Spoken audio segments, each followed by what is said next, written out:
സർക്കാരിനും സിസ്റ്റത്തിനും നാണക്കേടായി കൊടും criminal ഗോവിന്ദച്ചാമിയുടെ jail ചാട്ടം.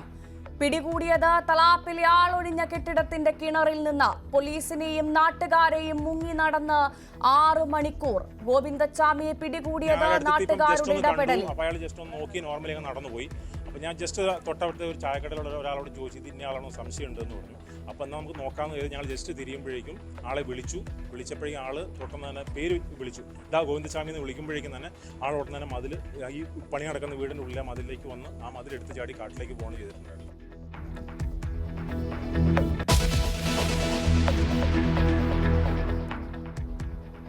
വീഴ്ച പരിശോധിക്കാൻ നാളെ ഉന്നതതല യോഗം വിളിച്ച മുഖ്യമന്ത്രി. ഡിജിപി ഉൾപ്പെടെ ഉന്നത ഉദ്യോഗസ്ഥർ പങ്കെടുക്കും. ജയിൽ ചാട്ടത്തിന് ഗോവിന്ദച്ചാമി 14 ദിവസം റിമാൻഡിൽ.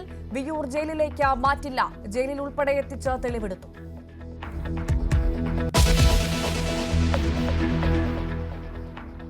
ജയിൽ ചാട്ടത്തിനായി കൊടും കുറ്റവാളിയുടെ 1.5 മാസത്തെ ആസൂത്രണം. ജയിൽ അഴിമുറിച്ചു മാറ്റിയത് പല ദിവസങ്ങളിലായി. വടം കെട്ടാൻ തുണികൾ ശേഖരിച്ചത് സഹതടവുകാരിൽ നിന്ന്. ശരീരഭാരം കുറയ്ക്കാൻ ആഹാരവും ക്രമീകരിച്ചു. സെൻട്രൽ ജയിലിലെ 4 ഉദ്യോഗസ്ഥർക്ക് സസ്പെൻഷൻ. ഗോവിന്ദച്ചാമിക്ക് ജയിലിനുള്ളിൽ സഹായം കിട്ടിയെന്ന് സൗമ്യയുടെ അമ്മ.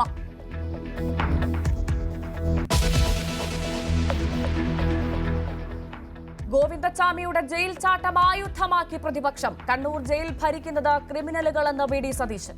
അവർ കിരീടം വയ്ക്കാത്ത രാജാക്കന്മാരെ പോലെ ജയിലിരിക്കുകയാണ്. ആ ജയിൽ എന്ന് പറയുന്നത് ഈ തടവുകാരായ ക്രിമിനലുകൾക്ക് വേണ്ടിയിട്ട് തീരെഴുതി കൊടുത്തിരിക്കുന്ന ഒരു ജയിലാണ്. ഞങ്ങളിത് ഗോവിന്ദസ്വാമി ചാടിയപ്പോൾ ആദ്യം പറയുന്നതല്ല, ഞങ്ങൾ ഇതിനു മുമ്പ് പറഞ്ഞിട്ടുണ്ട്. ക്രിമിനലുകൾക്ക് ജയിൽ എല്ലാ സഹായവും നൽകുന്നുവെന്ന് സണ്ണി ജോസഫ്. വീഴ്ച പറ്റിയെന്ന് സമ്മതിച്ച് എം.പി. ഗോവിന്ദൻ. ചാടിയുണ്ടെങ്കിൽ വീഴ്ച പറ്റുന്നില്ല. ഇതിൻ്റെ അർത്ഥം പിടിച്ചു എന്നുള്ളത് കൊണ്ട് അത്രയേ ഉള്ളൂ എന്നുണ്ട്. അത്രയേ ഉള്ളൂ. ഞാൻ പറഞ്ഞത് ഇത്രയും വൃത്തിയാണ്. വീഴ്ചയില്ലാതെ ചാടാൻ പറ്റുമോ? സുരക്ഷ അടിയന്തരമായി വർദ്ധിപ്പിക്കുമെന്ന് ജയിൽ ഡിജിപി.